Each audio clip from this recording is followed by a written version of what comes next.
O Magandang isang araw museum pa rin ang guys, pupuntahan and natin. papasyal tayo Yung ngayon sa Pamintuan isang Museum. museum dito po sa Ayan, Angeles, no? Pampanga. Ito yung So, mansyon ng mga nag-registered na si pamintuan. Mahaba-habang Hilarion. kwento pero Sulat mo din mag-sign pangalan ko, muna ha, tayo. para Pumirma naman si nakaregister Hilarion. akong nandidiyan at nakabisita Kasama ba for the natin si first Andre time. dito? Hindi Sir, no? ano po, saan pong Nasa pamintuan sasakyan ito? lang siya. Ayan. Kaya tara at pumunta tayo sa loob. Recommended na pupuntahan mo ito. Wala akong ka-idea kung ano ito. Kaya nagulat na lang ako sa nakita ko. Kukwento ko habang nakikita ninyo. Mabait, walang entrance fee dito. Kaya pag pupunta kayo ng Pampanga, ninyo, most recommended ko ito. Ewan ko kung Magalang yan pa, talaga even yung security. Ginaid niya kami kung saan kami unang pupunta. At Kala ko ordinary house lang. Ito yung typical house na malaking-malaki noong unang panahon. At dito maaaring yung mga sasakyan, paparada. Hindi ko alam kung ano itsura nito noong mga unang panahon. Pero malapit-lapit na kami sa stair. Hagdanan pa lang, well-preserved na. At ang gandang-ganda. At sabi nga, dito daw unang tumira si General Emilio Aguinaldo after moving from Cavite at bago pumunta ng Tarlac, ilang buwan siyang humimpil dito kasi hinahabol na siya ng mga Amerikano dahil may away noon ang Philippines at yung mga Americans. Gandang-ganda ako sa wood, no? Habang papaakyat yung mga muebles. Tapos doon sa pinaka next floor, makikita na namin ang mga muebles nila at yung mga larawan ng pamintuan. So ito ay regalo ng mag-asawang pamintuan sa kanilang anak na naging mayor din ng Angeles, Pampanga. Sila yung mga super rich ng mga panahon na yon. Kindly imagine. Pero ito hindi lamang pamintuan, hindi lamang mga kapangpangan, kung hindi ito ay museum, social museum, no? Panglipunang museo na sinusupervise ng Commission on Historical Commission. Na-meet nga natin si Errol Rivera, shout out sa iyo. Gandang-ganda ako sa bintana. Bagamat sinara ng kaunti dahil napakainit din ang panahon dito. Dito pinapakita ano yung mga bahay ng mga unang panahon. Nakita na natin, ano? Pati yung bahay ng mga badyaw. Kung ano siguro yung situation natin, bahay na bato. Ito yung bahay na bato na talagang combination ng mga Spanish designs and all. And then, meron din yung bahay ng Ibatan, no? Sa Batanes. At saka sa Ipugao, itong nakalagay sa frame na yan, ano? So, yung mga sofa nila, no? Mga unang-unang panahon yan, pero well-preserved. Ang laki. At alam mo ba ninyo, yung mga social functions, dito ginaganap ng mga unang panahon. Curious ako sa staircase na yan, sa spiral na yan. Papaakyat. Close off limits.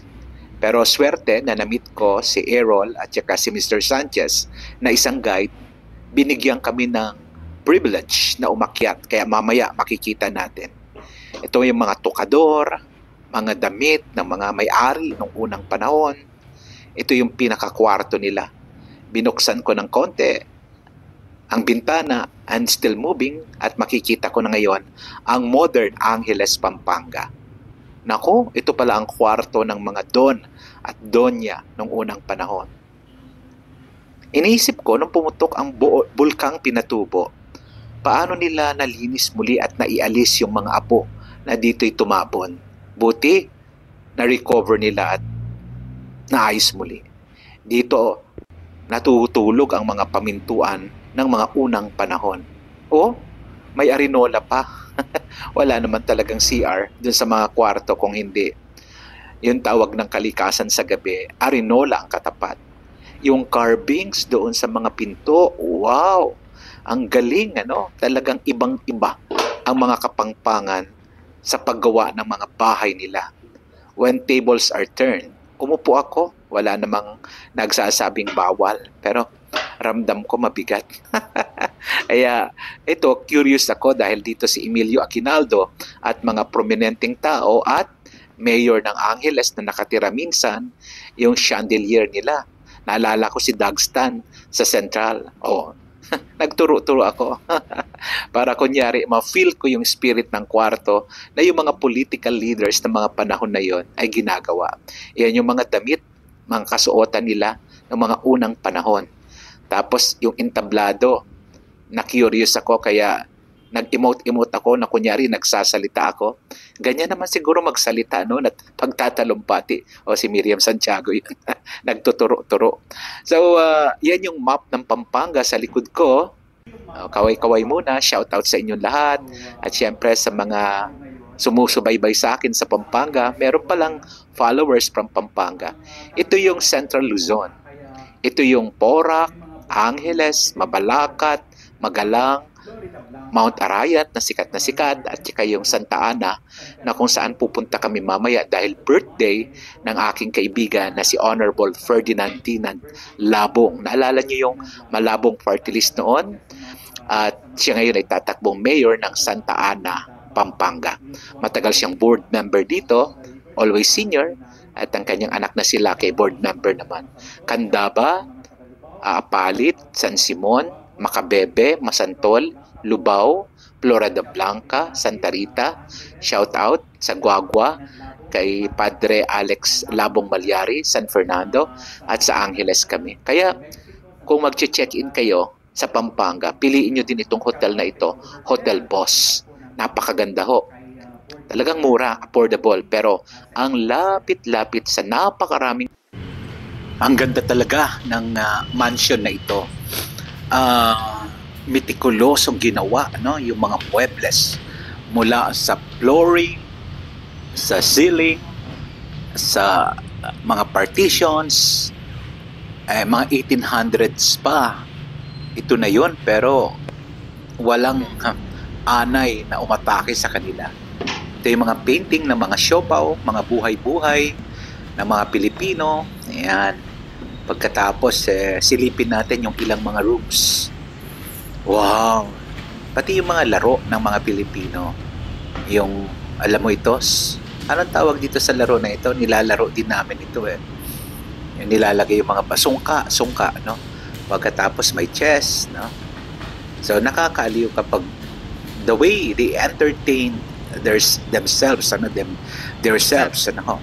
Plus may upuan ka na ratan na talagang Pampangas art din. Yung chandelier nilang gagaling. Lagang super richy. Noon pa man, lalo na siguro ngayon yung mga modern houses ng mga Kapampangan. Ay, teka muna, bakit may aswang sa likod ko? Hindi, alam mo, kasama yan sa buhay. Katakot, no? Na yung mga pamamaraan ng panggagamot, nandoon din. Social Science Museum ito, no? Lahat nandiyan dyan. Kung paano yung mga pagpapaliwanag sa mga mysteries kasama din. So, tayo bilang bansa, meron yan, no? So, okay tong kwarto na ito na napasyalan natin sa Pamintuan Museum. Lumabas tayo. CR pala yun, pero wow, ang bango. Maintain na maintain. Syempre, pagbibisita ka. So, ang kusina, hindi nawawala at pinakamasarap na part ng bahayan noon hanggang ngayon sa mga Filipino, lalong-lalo na sa mga Kapampangan. Yung pagluluto, talagang bahagi na ng buhay.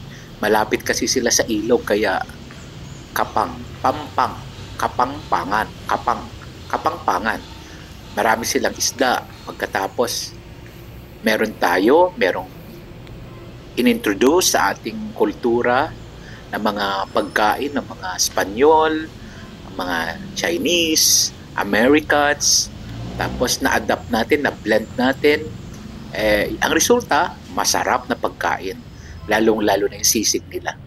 Kaya talagang ang kusina ng mga Kapampangan at ng mga Pilipino, pati mga gatong ng mga unang panahon, panalong-panalo. Dito mo din makikita yung diksyonaryo, bokabularyo ng mga Pilipino sa kusina. Ang galing, oh. Sobra. Ganda. Pati itong pinakabalkonahe. Ang ganda ho ng liwanag. Lumabas na ako. So, kitang-kita ko po yan. Ganda-ganda. So, yung mga panahon na may mga mainit na panahon kaya noon.